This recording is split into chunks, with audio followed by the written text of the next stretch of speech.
All right, good evening, everyone. Thank you so much for joining tonight's session of Local Foods College. You should be able to see on your screen, on the right-hand side, you can see a list of participants.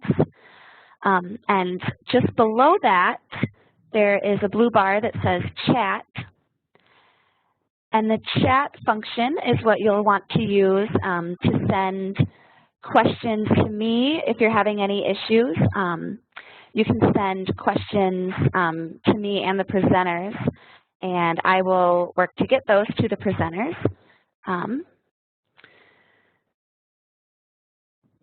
We have 3 presentations this evening, so we will take questions as we go after each presentation and also at the end. My name is Noelle Hardin, and I am a health and nutrition educator for the University of Minnesota Extension, serving as the host this evening. My work relates to the connection between healthy food access and local food systems, which also happens to be the topic of this evening's webinar. It's a little bit of a different topic than we typically have for Local Foods College, but it relates to many important initiatives happening in the state right now, particularly the Minnesota Food Charter, which is a roadmap designed to guide policymakers and community leaders in providing Minnesotans with equal access to affordable, safe, and healthy food, regardless of where they live. So I encourage you, if you're interested in these issues that we discussed tonight, to take a look at the Minnesota Food Charter if you have not already. There's a lot of research that demonstrates local food systems, such as farmers market incentive programs and community and school gardens, have positive health benefits for limited resource families and other consumers. Tonight, we're also going to be focusing on the benefits that these kinds of initiatives have for local growers as well, including financial benefits. So I just wanted to give a little bit of that context for tonight's session. And now we'll go ahead and move into the presentations. So our first presentation will be about a gleaning program. And we have 2 presenters discussing it. First, we'll have Keith Olander, who is the Dean of Ag Studies at Central Lakes College. One of his duties is to direct the Ag and Energy Center, which is where the gleaning launched this last growing season. Keith has his own farm, including 2 gardens, and operates 1,500 acres of research and demonstration at the college, where local foods research is a component. Beyond that, he directs Ag-Centric, an agricultural center of excellence, which works statewide in ag education to inform the general public about food and fiber systems. Statewide, there are over 17,000 students enrolled in agriculture at the secondary level, and Ag-Centric works to bring in as many of them as they can into the world of agricultural careers. And the other presenter for this first topic is Arlene Jones, who is the co-founder of Sprout, a food hub located in Little Falls, Minnesota. With the mission to promote the health, economy, and self-reliance of central Minnesota by facilitating the availability of fresh, locally produced food, she is working with numerous partners in the region to grow the local food economy. She also co-owns and operates the farm on St. Matthias in Brainerd, Minnesota, with her husband, Bob. So you both should be able to unmute yourselves, and Arlene, you have control of the slides. There you go. All right, and it looks like I actually need to unmute Keith, which I just did. Can you hear me now? Yep, sounds great. Perfect. All right. Well, good evening, folks. I guess, Arlene, I'll kick it off here. And we're looking at what should be in front of you now. Hopefully everybody's seeing the slide on healthy food access through agricultural rescue. And you look at statistics that are out there in terms of what the waste is.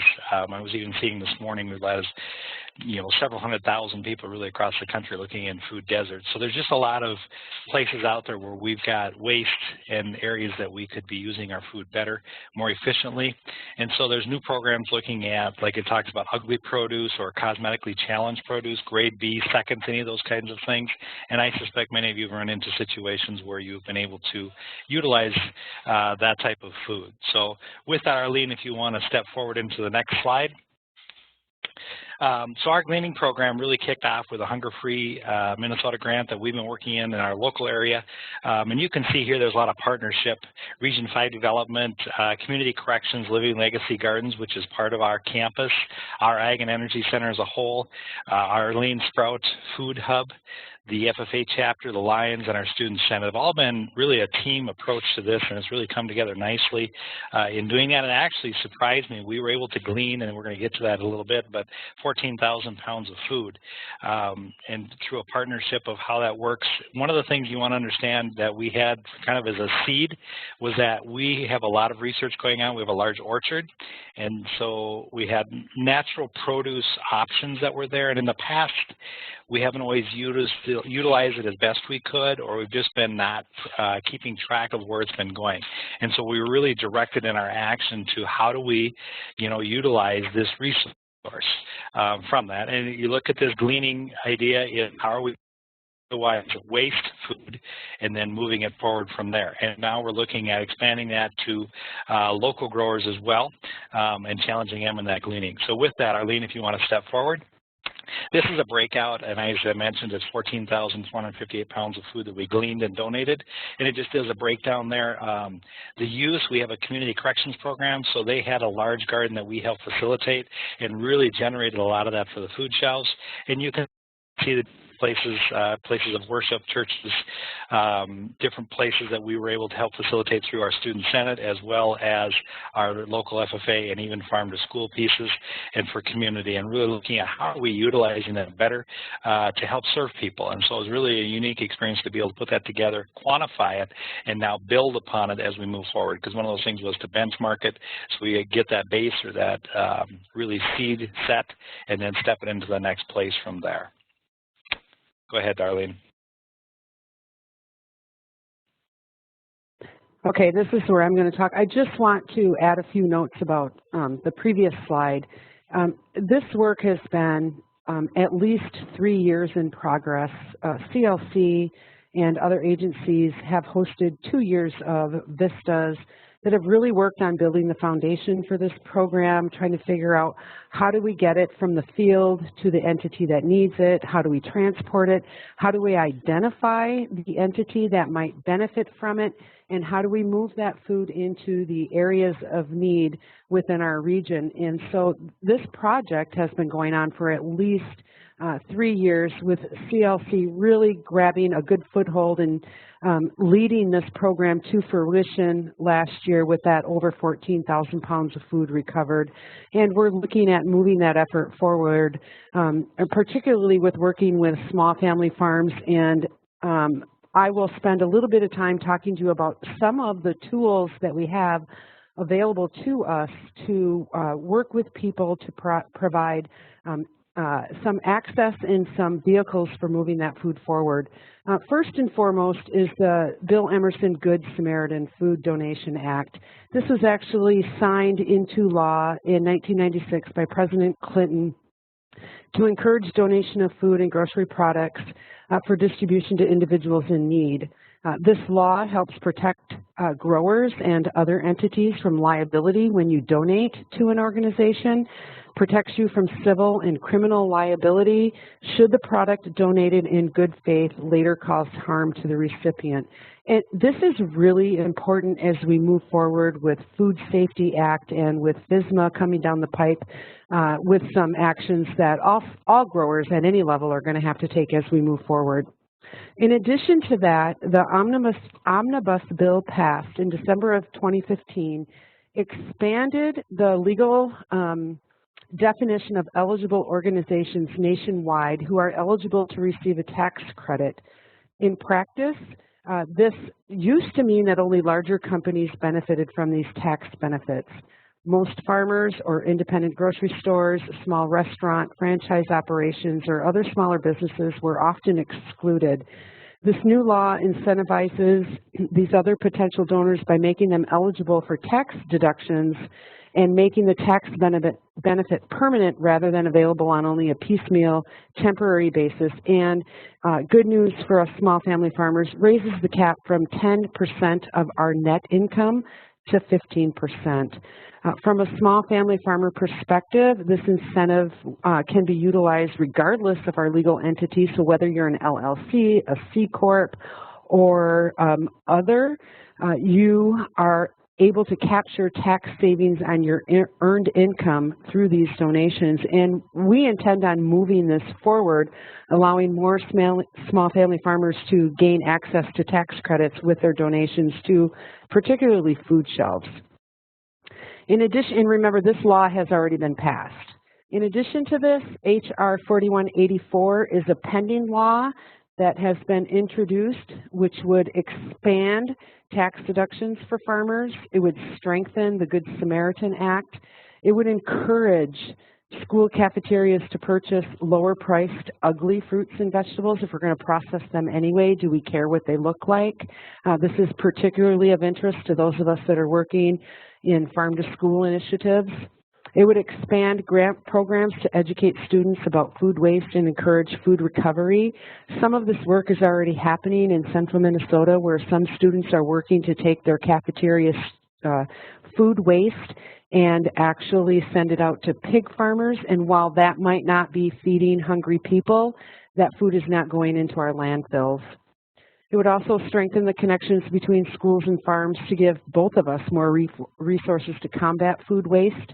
And this is really important when we're talking about how much food is actually sent to our landfills and its contribution to greenhouse gases.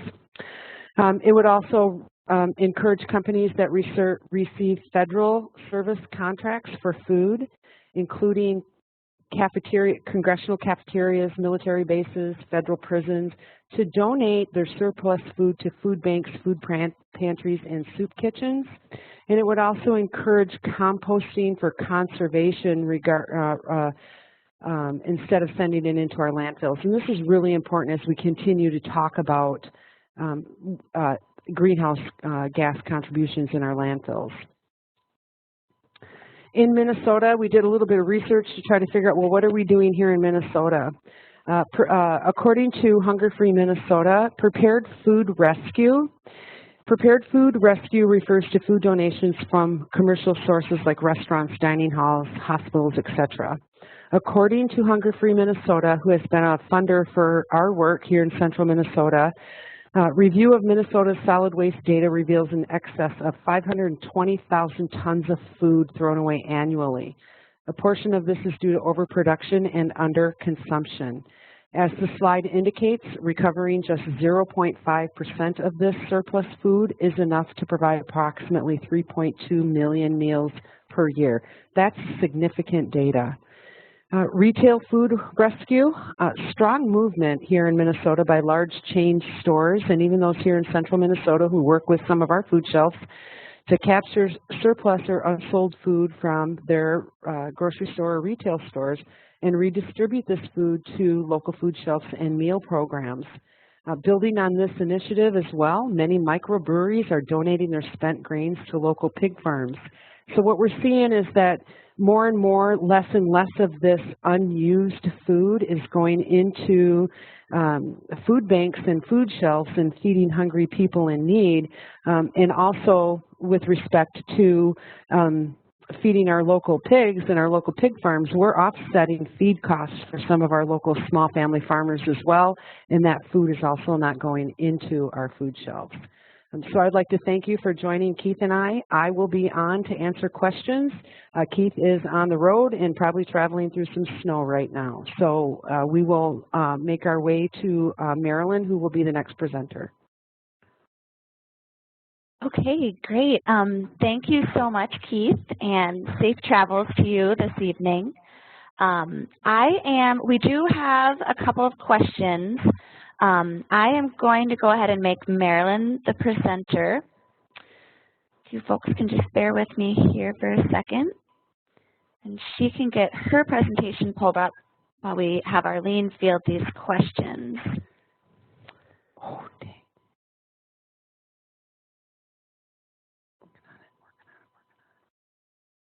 Okay, and we are able to hear you, Marilyn. Can you see my desktop right now?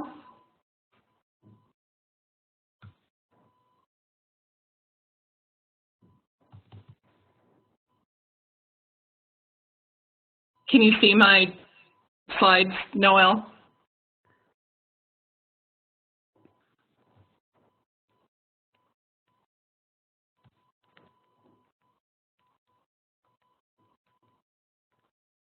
Noel? Mm-hmm.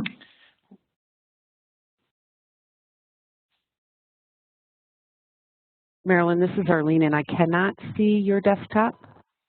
Okay, but you can hear me, huh? I can hear you. Actually, I can see it now. I can see it. You can. Can any participants can see this? This is Keith. I can, yes. Thank you. Okay, great. All right. Okay, well, let's take one question for Arlene here. Let's see, I need to get back to it.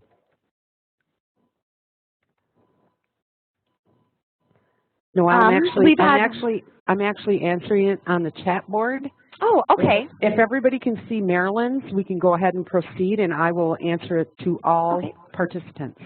Great. Well, let's just field it verbally. What is a good way to speak to the leadership of a food shelf that refuses ugly produce? One of the ways that we're working on that is that creating initiatives in our region that ugly produce does not mean that it's unusable. And for here in central Minnesota, many of our food shelves are already at the point where they are not refusing any produce, whether it is ugly or not.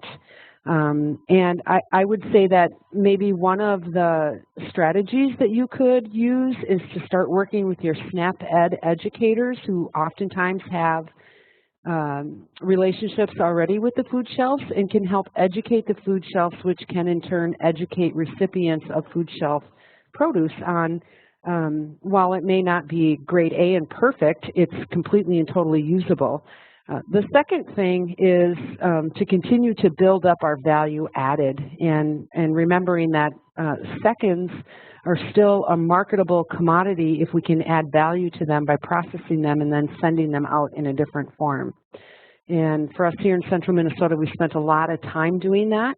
If you have some specifics that you would like to send to me in a private email or otherwise, I'd certainly be willing to work with you in trying to create some strategies. That's great. Thank you so much, Arlene. Here's another question that just came in.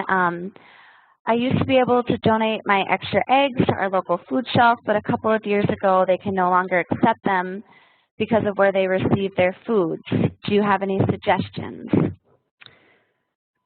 I don't. We don't actually send our eggs to food shelves, but I would offer that Peter is coming on later and probably has more firsthand experience in working with food shelves. And I guess I would like to go back to the origin of why can't they, and understand. I can address that a little bit. I think there's just a form that the donator has to fill out for eggs. It's real simple. I think that they may have to, and I'm not an egg producer or chicken raiser, but I believe that they have to candle their eggs. But there's a very simple, like, one-page form that they have to fill out, and then they can donate them. And if that's what you're talking about, Marilyn, I believe you are correct, and it is a very simple form, and it's basically the producer of the egg registers with the Minnesota Department of Ag that they are fulfilling the food safety standards in order to sell their eggs outside of their own farm or directly to a consumer. Correct. All right, great questions, folks. Someone asked me about the research around healthy food access and health outcomes, and I will work to get that uploaded to our Moodle site, but I also posted my email address into the chat box, and you're welcome to email me directly, and I can provide that research for you that way.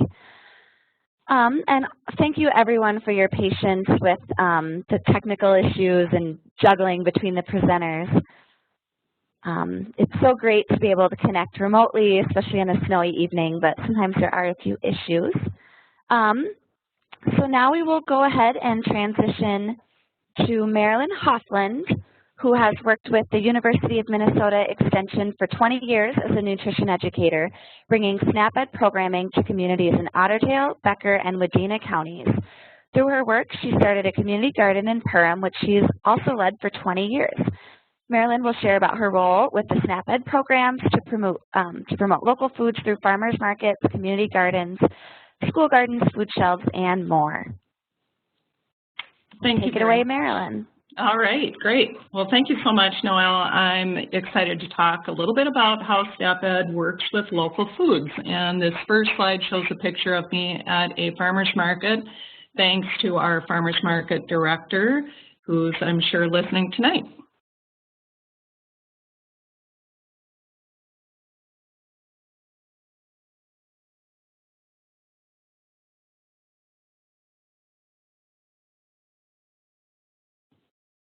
And for some reason, my mouse is, there we go, maybe.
Okay, can you hear me?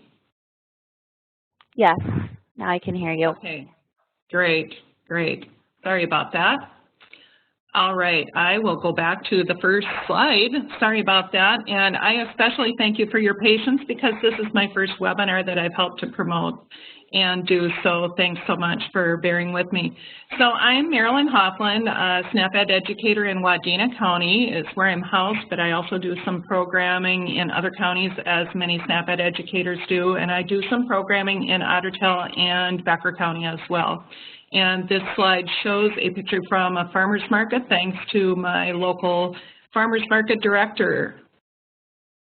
All right, so first of all, what is SNAP-Ed?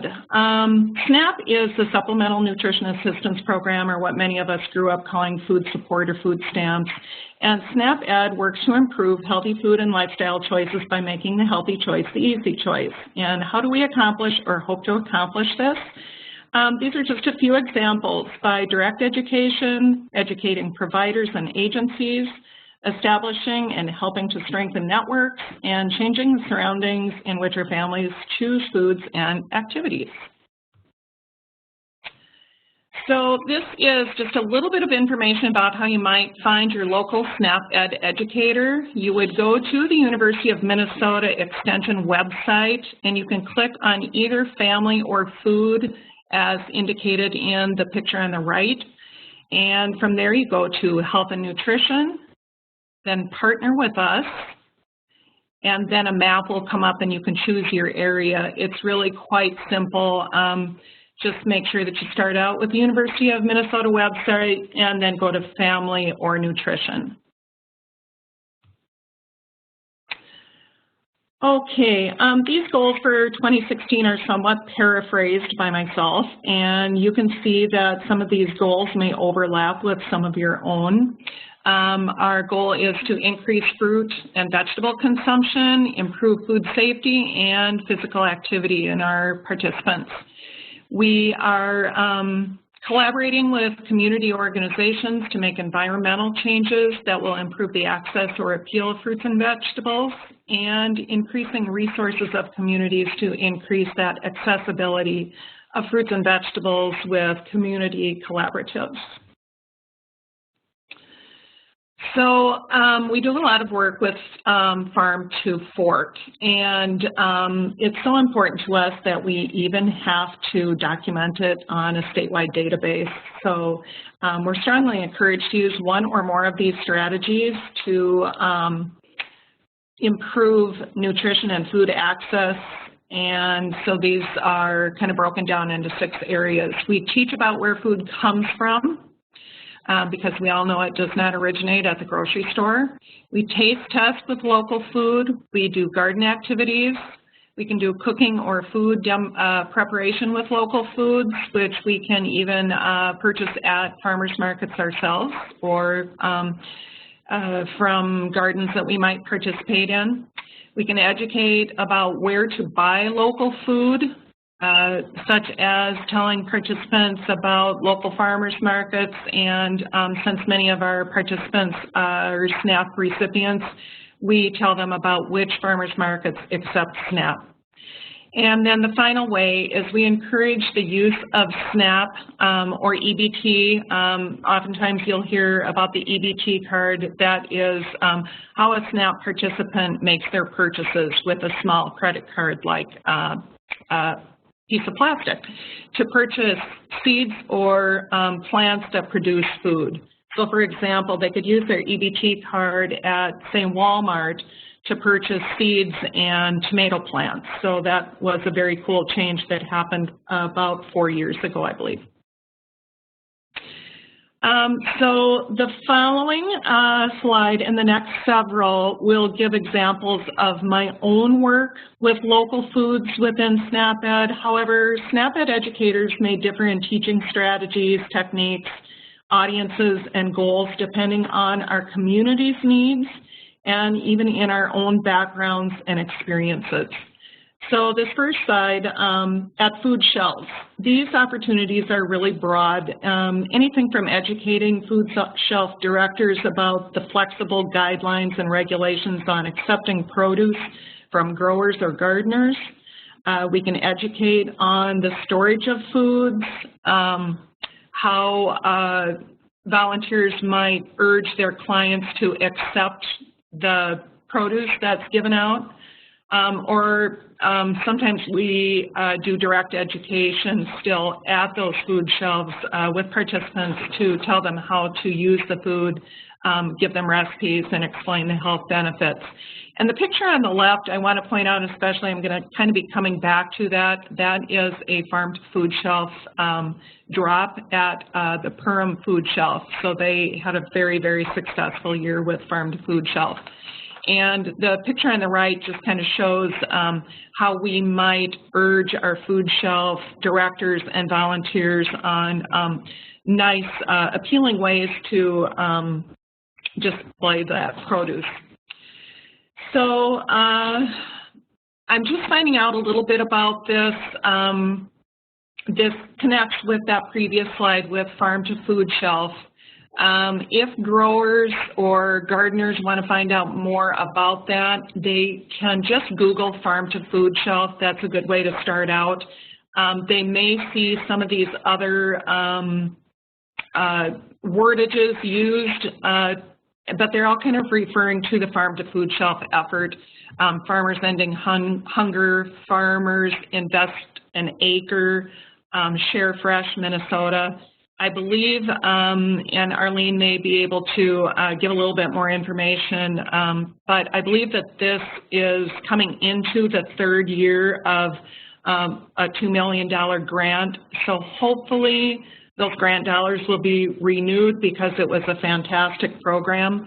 SNAP-Ed may have been approached by their local food shelves to help do some education on how participants might use some of the produce that was coming in.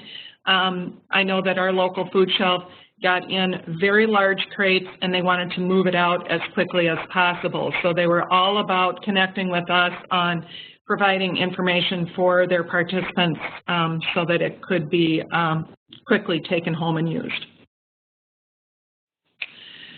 So at schools, that's another big place that SNAP-Ed programs. We have a long and strong partnership working with schools. Our requirement, since we're funded through SNAP dollars, is working within schools that are at least 50% free or reduced lunch participation, or even a group within a school that doesn't necessarily qualify as a school, but there may be a group or even a grade level that qualifies. However, our experiences and information could be accessed in other ways. So we may not be able to program with that particular school, but certainly our information could be passed on to a grower, a donator, or a volunteer that wants to work with a school that we can't. So we might work with school gardens in classrooms using research-based curriculums like Go Wild, promoting fruits and vegetables, and also Go Wild does promote locally grown foods. We could connect with food service, with local growers or donators in a farm-to-school effort. We could put up a display to promote a certain type of produce. We can work with school gardens. We can help connect a farmer with a Meet Your Farmer experience. We can do taste testing or work with school wellness policies to encourage healthy efforts and events such as the Great Lakes Apple Crunch, which was through Food Day. So that's one of the pictures on this slide. You'll also see on the left an apple orchard that I helped to initiate along with the school wellness group and SHIP. As you can see, their little emblem played a huge part in that effort. There's some kids showing their locally grown apples. There's a school garden.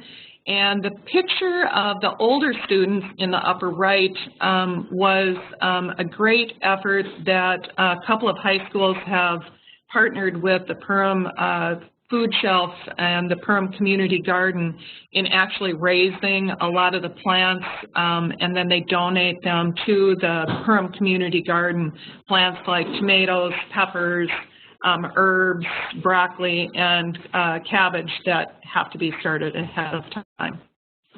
Hey, Marilyn, I'd like to, this is Arlene. I just want to go back a couple of slides. So when we're looking at resources to offset the cost of harvest, as Marilyn indicated, we have a few options for growers.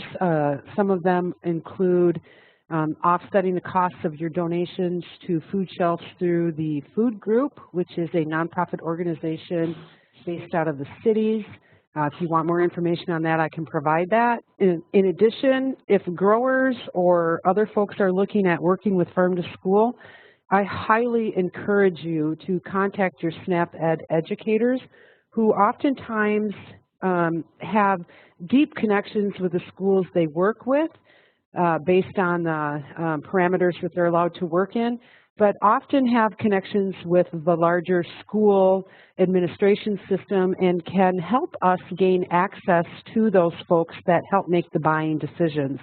And so as Marilyn said, you know, really reach out to your University of Minnesota educators and partner with them and let them help us figure out how to do the work. For those of us that have SHIP within our county, so statewide health improvement programs, connect with those programs, because one of their initiatives, and while they may call it a different name based on what county you're in, they are all dedicated to healthy choices and healthy initiatives for the children within our school districts. So really stress to work in collaboration and create those partnerships with your University of Minnesota educators and with your SHIP coordinators within your counties. Thank you, Arlene. All right, so farmers markets are another great way that we do programming with local foods. And for the most part, SNAP-Ed would program at a farmers market that accepts EBT, or to try to promote the acceptance of EBT, or possibly work at a farmers market that attracts a population with limited resource, but they might not necessarily at that time accept EBT. So the things that we might do at a farmer's market, we might promote and increase awareness of the markets accepting EBT. For example, I've gone around and distributed flyers at Human Resources and WIC and Head Start to make sure that families that are SNAP recipients know that they can use their EBT card at specified farmers markets. We would promote and educate on the Market Buck program, which I haven't gotten 100% confirmation, but those of you who are familiar with the program know about the $5 match if a participant uses their EBT card for up to $5. They would get tokens that are matched for that purchase. So they would spend $5 and get another $5. And I believe that that might be going to $10. I know that there's some winter markets that have already gone to $10, but it's not 100% confirmed that every farmer's market is going up to 10. So that's still in the works, but it looks really good. We may conduct Cooking Matters at the farmer's market. That was a new program that was piloted in just a few select locations across the state, Wadena being one. And the picture at the bottom shows a couple of families. They got such a huge amount for their $10, and that's what they were able to purchase through the Cooking Matters pilot program. So it was very, very awesome. Participants were just thrilled. The little baby that's reaching for the produce in his mama's lap, they just all really enjoyed it. It was just a wonderful experience. And it was also a great way for them to learn how to use EBT right there at the farmer's market. I know that the Market Bucks program is rolling out. It's going to look just a little bit different, and it may actually come from Human Resources. So there may be somebody that's presenting tonight that might have more current information, but I just got this information through our connection. Ryan gave me a little bit of an update the other day, Noel, so I'm not sure if you're able to give more updated information on that. And then we also do occasional food demos showing how to use that local produce at the farmer's market. And in community gardens, as Noel said, this will be my 20th year of running the community garden in Perham, and I was approached 20 years ago, or rather I approached the food shelf director, told her that it was my dream to have a community garden, and she said, well, how about here? So it's really grown over the years. It's been just a wonderful experience. So I also am connected through a Facebook page. The Perham Community Garden has a Facebook page, so I'm able to reach a few additional people that way as well through education, just promoting food access on that Facebook page. So we can influence how a family accesses food by procurement, so we could raise food and donate it to the food shelf.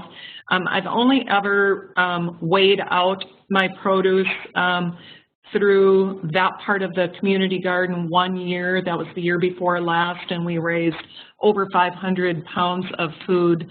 And that wasn't counting the food that participants took home without being weighed.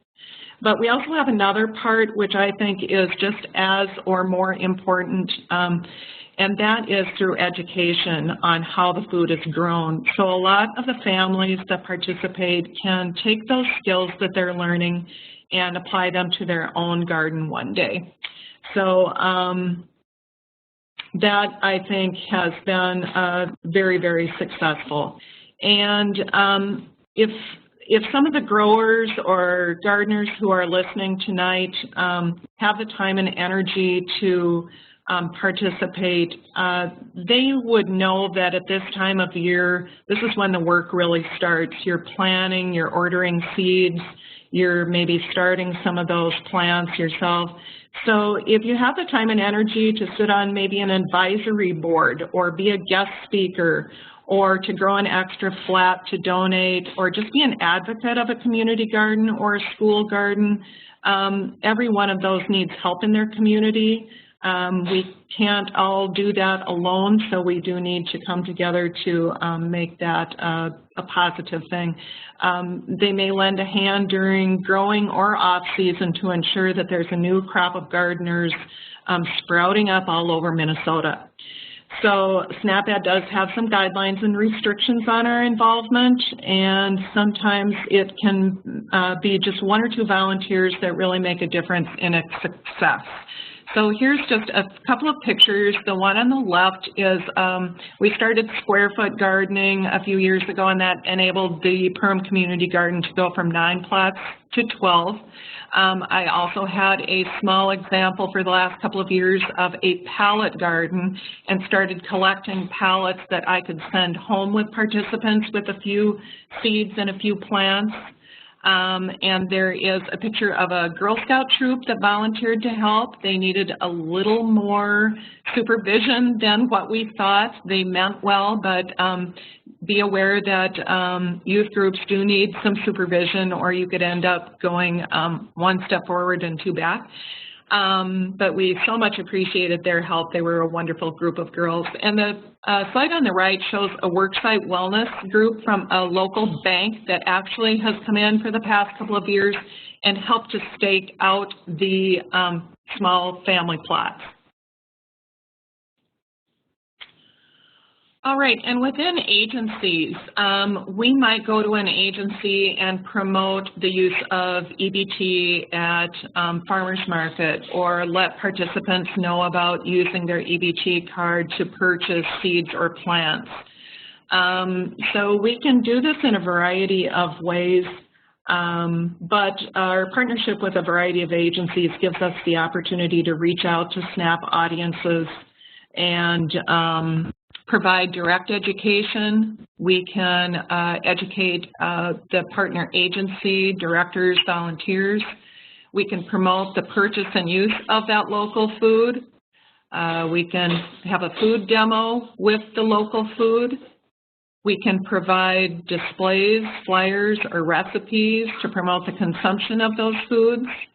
We can network to strengthen the programs, advocate for improved access of the healthy foods, and encourage partners to help spread the word of opportunities. For example, we may be doing a farmers market tour, so we would rely on other agencies to help spread the word. And then with growers and gardeners, we urge you to donate, educate, advocate, communicate, demonstrate, whatever you're able to do to partner with us. We might call in a local farmer to help do a talk with a classroom that we're partnering with. We may ask them to grow a row for the hungry, or to donate a flat of plants. We may call on them to help be sit on a board, or be help educate our participants on in a community garden. And the Gardening Delights for All is just one educational tool that we use, and just a couple more slides that I need to go through. And that's it. Excellent. Thank you so much, Marilyn. Great information. We've had a couple questions come in. This one might also be a good one for Arlene to weigh in on. So do many schools actually have kitchens anymore? It seems many districts have a centralized kitchen. How do you get produce from a school garden into the lunch then? Well, Marilyn, I can tackle that.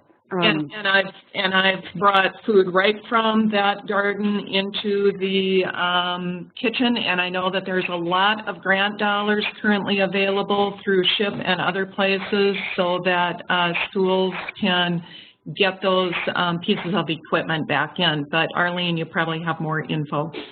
So the grant dollars that Marilyn is talking about are the Minnesota Department of Agriculture value-added grants, which are assisting schools who are doing facility improvements to add equipment necessary for food processing, if you will.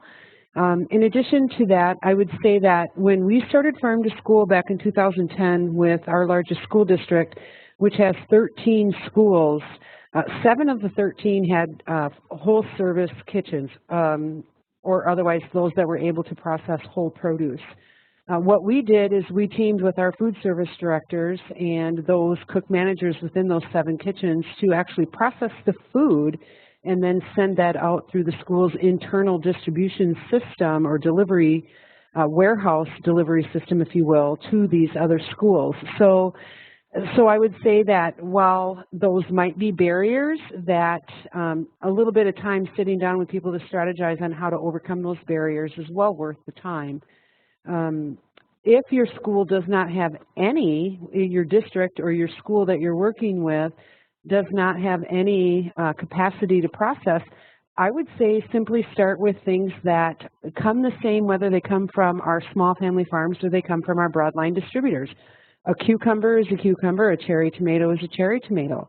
Start with those products that come the same no matter where they come from, and gradually work your way into utilization of those staff as they learn how to work with whole produce to move their capacity forward with other things like peeling carrots. And then again, work with your University of Minnesota SNAP educators and your SHIP agencies within your county to figure out how do we get them those small wares that they might need in order to peel carrots or peel potatoes. But basically sit down at the table and have the conversation and start figuring out what those barriers are, and then start processing some ideas for how to overcome those barriers with some really good strategies that work not only for the school district, which is putting more time and energy into it, but also for the small family farm who, you know, may have to wash their carrots a little bit more before they bring them into the kitchen. But I would say that at this point in Farm to School, there really are no barriers that we can't overcome. We've had some serious successes that we can build on. Excellent. Thank you both for addressing that question. We have another question and a comment. This question, I'll go ahead and read it, but our next presenter should be able to answer this. So the question is, please clarify who pays for the matched portion of the produce. So Peter should be able to address that in just a moment. And Peter, I did make you the presenter, so you should be able to access your slides. And while you're doing that, I just want to read this comment from Chris Colson.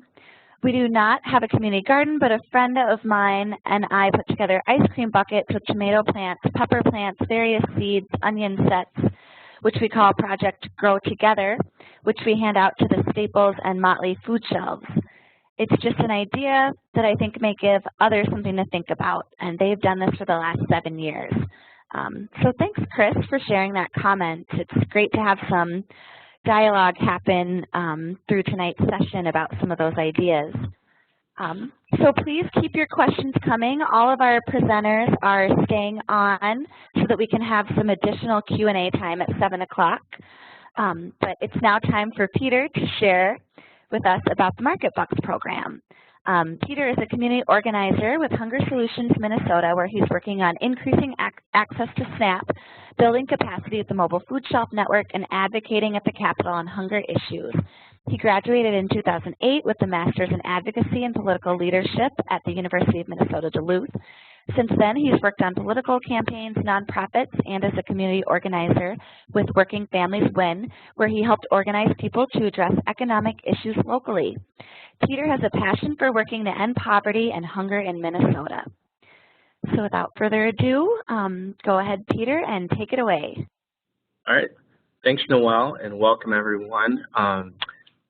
My program will be pretty brief. I just want to kind of give an overview of the Market Bucks program, a little background information.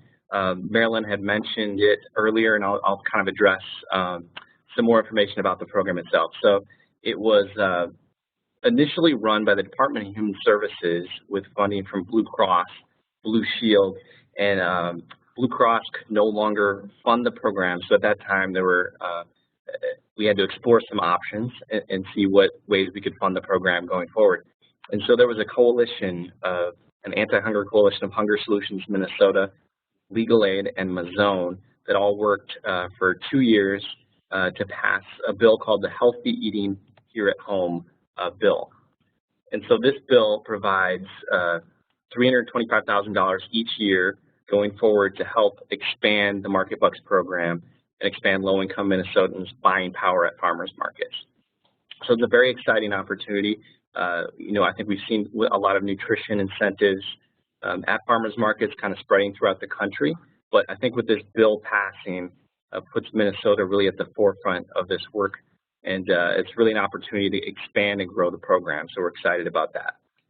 So what is Market Bucks? It's basically helping to double the purchasing power of SNAP users at their local farmers market, matching dollar for dollar up to $10 at the local market. And so in addition to that, there are $10 certificates which community partners, right now Food Shelves and SNAP Ed, can distribute to clients or people who are on SNAP. These certificates are really geared towards getting people to the market for the first time, had they not been there before, and kind of introduce them to the program. The certificates can be exchanged at the EBT or token booth prior to visiting the vendors. So there's no need to do any additional training with any of the vendors on that process. So right now, as I mentioned before, Department of Human Services no longer works on this program, so it's now run under Hunger Solutions as one of our programs. And so this is new for us. And so we started by piloting with 8 winter markets this year, and we are going to expand that to several markets this spring, all the markets that would accept SNAP. And so our plan going forward is really to kind of gather feedback from past participants' markets later this month and kind of share those results at a meeting later in April, where we can kind of bring everyone to the table and discuss kind of our plan going forward this spring. So that's kind of in a nutshell about the program. And I think the question was asked a little bit earlier about the funding for the match. The funding is provided now by the state of Minnesota. Before it was Blue Cross, and so all those matching funds are now done by the state of Minnesota. So this, like I mentioned, is a new program for us. We really want to emphasize that it really benefits SNAP users and farmers markets at the same time, and it's really just a great opportunity to get low-income folks to the market and get access to local healthy foods. And so we're really excited about launching this program. Here's my contact information. If you have questions after the webinar or have suggestions, you know, we are reaching out to folks who want to distribute the $10 certificates to people who are on SNAP. So if you have ideas for who else we could partner with, we'd love to talk further about that. So any questions?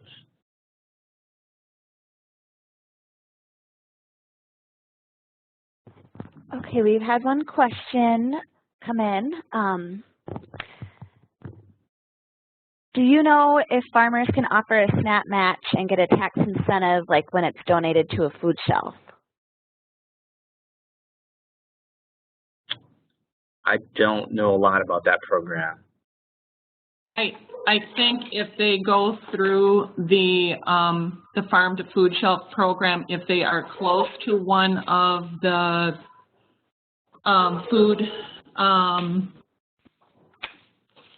food banks. Otherwise, my husband actually does taxes, and he said that it's a little bit tricky because they have to itemize. So they may, you know, with a cash donation, it's a little bit easier, but with a donation of food, it's itemized, or you know, it gets a little bit tricky that way. This is Arlene. I would say that if you are a grower that has the capacity to be an EBT vendor, I would pursue trying to figure out how to make independent small family farms eligible to do market bucks, but at this time I haven't seen any legislation or any statutes, rule, or regulations that allow an independent grower to do that unless you're participating underneath a Minnesota Farmers Market Association or a farmers market umbrella. And Peter, if I'm wrong on that, please correct me. No, I would echo the same thing.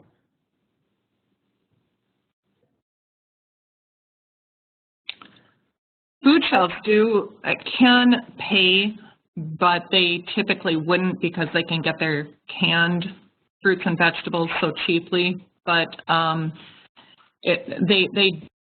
may be able to pay a small amount just to cover some of the costs. I'm going to expand on that a little bit and talk a little bit more about the food group, which, as you all well know, while I am the co-founder of the Food Hub, I also am a grower. The farm on St. Matthias, which is our family farm, has been participating with the food group, which is formerly known as the Emergency Food Shelf Network.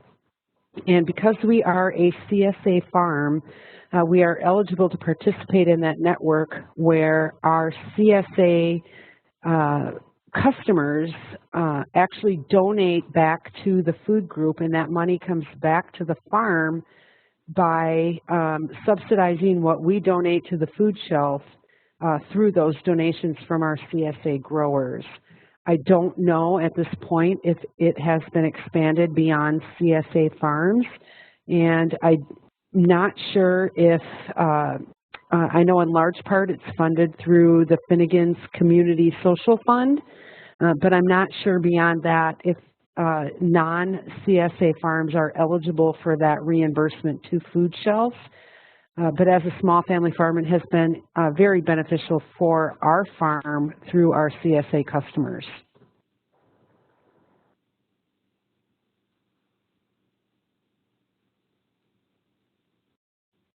Great, thank you everybody for weighing in to answer that one.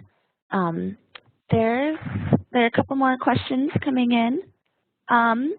When do farmers markets need to sign up to accept SNAP? We'll be sending out the new thing for Market Bucks for folks to sign up for the applications. But for this winter, you know, that had passed in the beginning of this year. We collected all of the applications, so we'll be doing that again this spring, and more information will be out, you know, probably in April for the Market Bucks. I'm wondering if the question is a larger question, though, and has to do with how does a farmer's market get approved to be an EBT vendor? And if that's the question, then it's a larger answer. And it's a large process of actually submitting your application through USDA Food and Nutrition Services to be approved as a vendor, and then possibly working with some other funders in your local community to help offset some of the costs of your equipment. I'm not sure if Blue Cross Blue Shield is still subsidizing some of that. That may be a question we might want to take offline and try to figure out some more ancillary research information.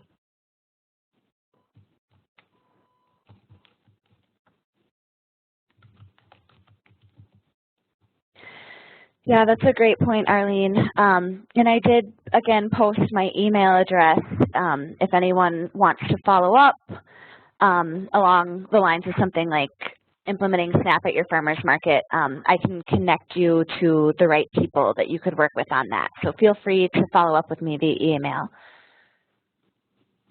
There are more questions and comments that came in related to that.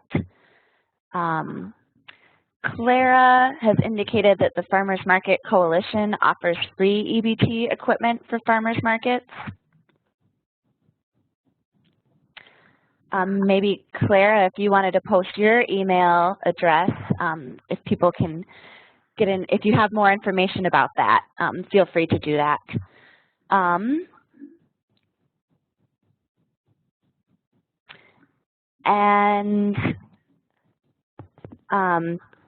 There's a question, let's see, about food shelves also distributing the Market Bucks program?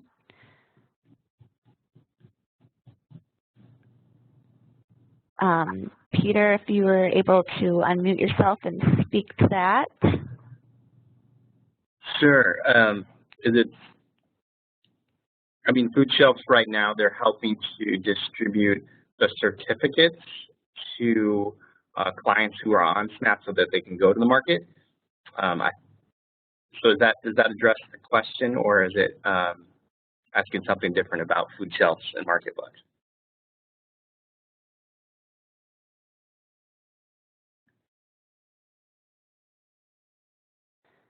Peter, I would like you to expand a little bit more on that, to speak more about the process. So food shelves will be able to provide the certificates for their participants to go to the market and redeem their Market Bucks. Is that what you're talking about? Yeah, exactly.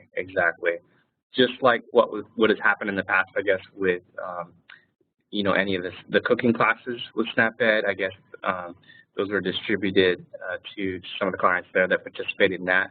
So we're open to working with any organization that works with clients or anybody that's on SNAP and wants to encourage people to use this program. And so that's one way to do that.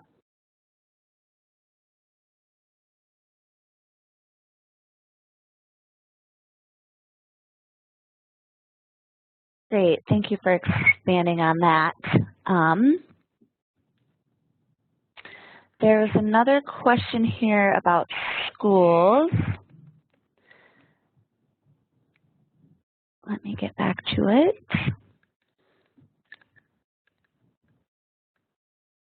Okay, when introducing the idea of providing local produce to school cafeterias, has there been any hesitation from schools because of added time to process the produce? If so, what is the best way around that? And that strikes me as an Arlene question. The answer is yes. In the time on the backside from any school district that you may be working with is the additional time that it takes to process whole foods, so a whole carrot that they may need to wash more and peel versus a carrot that they're going to open from a bag and pour onto their salad bar. What I have seen in the 4 and 5 years that we've been working with multiple districts in the region is that as we begin, like I said, please, as an entry point, start with the produce that they're already getting in the same form from no matter where they get it from.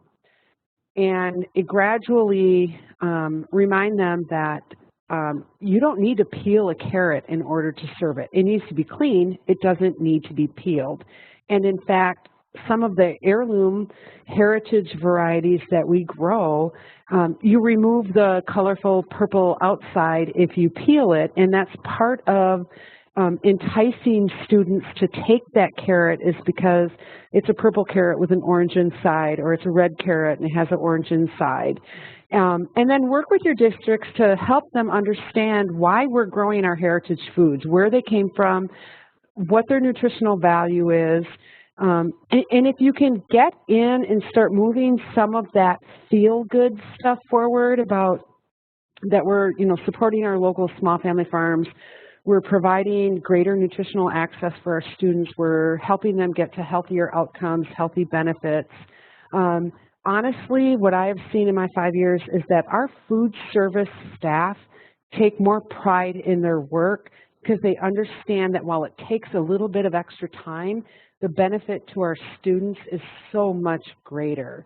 And we really have had not a whole lot of pushback from our food service staff when we have great cook managers at the helm helping lead the way and be that champion in why it's a good thing and why it's benefiting our students and supporting our small family farms and benefiting our economy through economic development with our agricultural sector.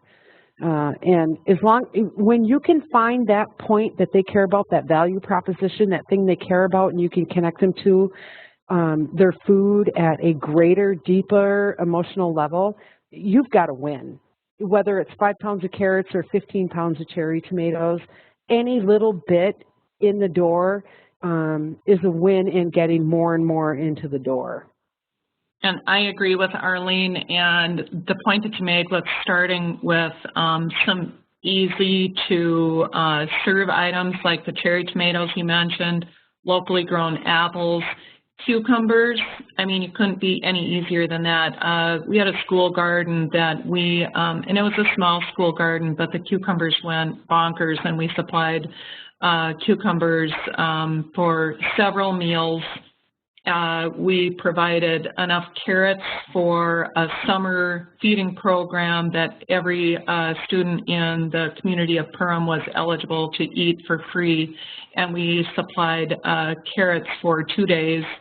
We had lettuce for many days, and quite often they would just incorporate it into the iceberg lettuce mix that they had purchased, but the students could identify the lettuce that they grew. So that pride that they took in having the whole school eat what they grew, or just being able to learn about locally grown foods when they're supplied by a farmer, it's priceless. So I definitely agree with Arlene.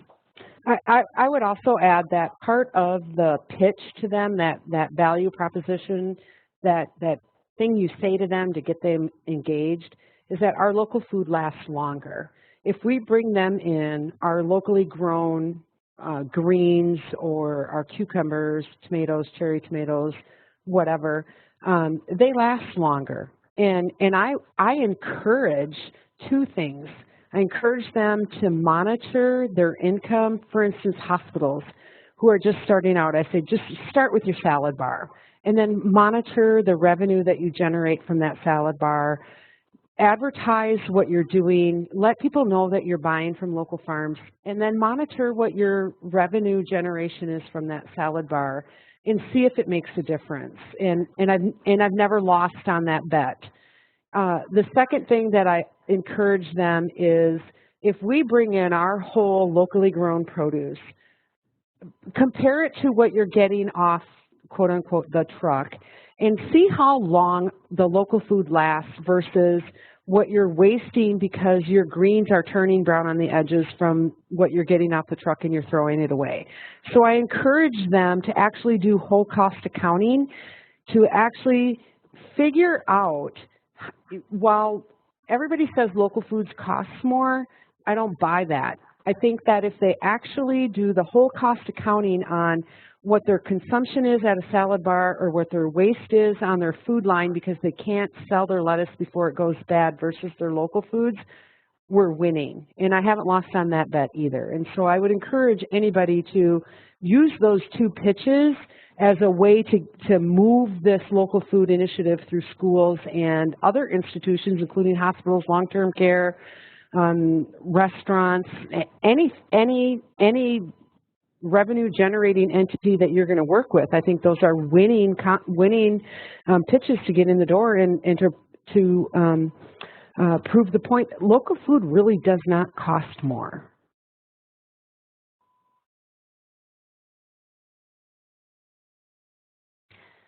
Those are some really great points, Arlene. I'll just quickly point out, I shared the website for the Farmers Market Coalition that one of the participants mentioned as a resource for the EBT equipment.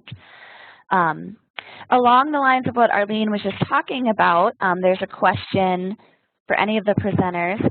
Are there any studies you could point to that quantify the nutritional benefits of local produce compared to produce grown and processed from a long distance? I'll ask Marilyn to weigh in on this as well. I haven't seen any bona fide scientific studies that say local food is more nutritionally dense, which is the phrase that has been coined, than other foods. However, as I said before, what I will say is that it lasts longer. And so the return on investment for people who are buying local foods is going to outweigh their return on investment for foods that they buy that are processed and shipped from numerous miles away. I think that the nutritionally dense argument is a hard one to quantify and qualify, and I don't have any access to a scientific study that I could send you, although there's been tons written about it. And I know that some nutrients, such as vitamin C, it's an air-soluble vitamin, so the longer that those fruits and vegetables are exposed to air, literally they do begin to start losing some of that nutrition. Other nutrients, not so much. But one advantage of working with your local farmer, too, is whereas many of them are not certified organic, many use organic measures in their growing, and they may have a higher nutrient base in their soil that gets into the vegetables. So rather than going with a depleted soil that has chemicals poured in, they're using better growing methods, and they're bound to have healthier produce. I also am not, there probably are studies, but I'm not familiar with them. So to elaborate a little bit on what Marilyn's talking about, I think if what Marilyn is talking about is if you're going to measure the input of what's poured on, pushed through your produce before you get it to market, that many of our small family farms are either organic or sustainable farms, and we're not using those additional chemicals. And so while it moves us away from the nutrient-dense perspective, it takes us into the organic and what's on your food and what are you consuming. And oftentimes, I would actually say that for those of us that are working in moving food through wholesale markets with institutions, that we specifically focus on farms that are not using chemical inputs, and so the nutrient or what is condensed within the stems of our foods are more organic in nature and obviously more beneficial to us.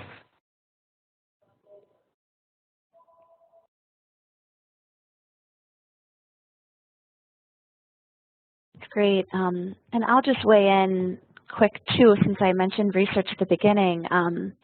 The research that I'm aware of connecting health outcomes and local food is more related to the access issue and also behavior, particularly with gardening and kids.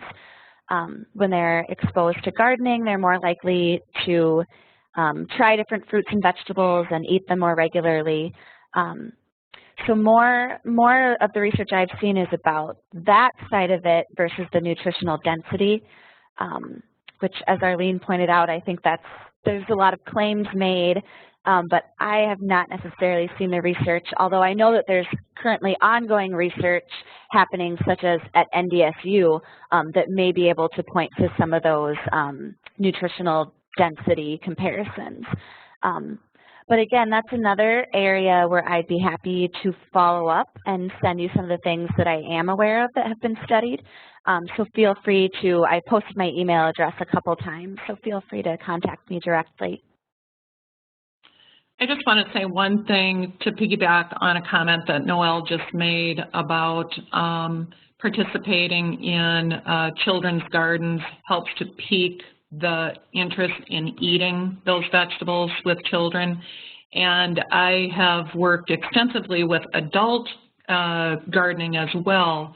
And I just want to mention that I hope that growers don't feel that by nurturing and helping to educate a gardener's interest and educate them on growing, I'll bet that most of the people who have worked at a farmer's market would testify to the fact that more of their customers probably have a garden or have gardened in the past than those that have never gardened.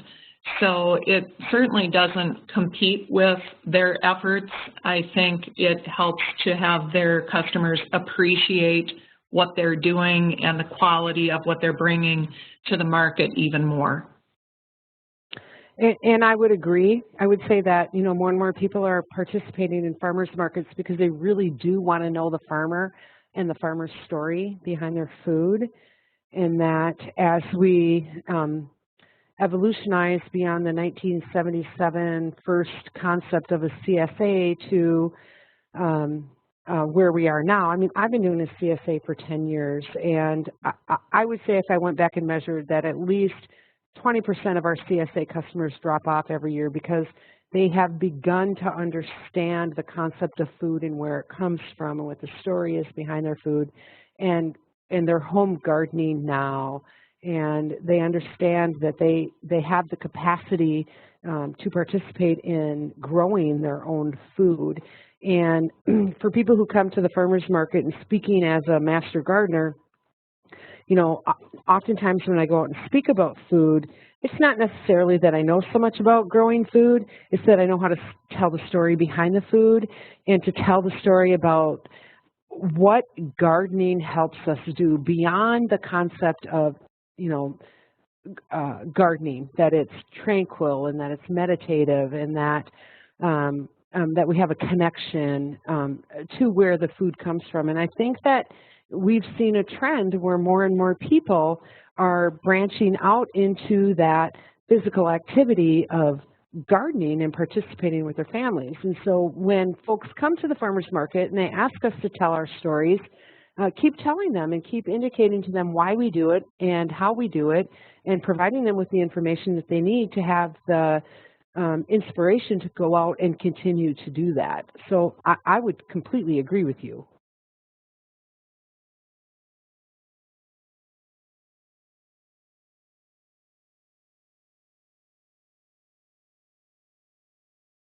All right, well, I am not seeing any more questions, so we'll do a last call for questions.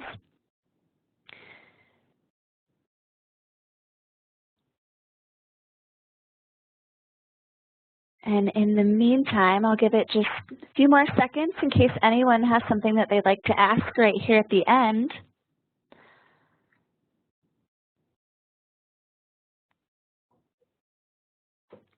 All right. Well, I'm not seeing any more come in, so I would just like to thank all of the presenters so much for the great information that you shared this evening. And thank you to all of the attendees, especially, again, for your patience with some of our technical issues and transitions. It was great to hear from a range of panelists this evening, so I'm glad that we were able to make that work. And I encourage you all to fill out your evaluation. It should be sent to you later this evening or in the morning, and to join us for the remaining sessions of Local Foods College. So thank you again, everybody, and stay warm and safe on this snowy evening. Thank you, Noelle. Thanks, Noelle.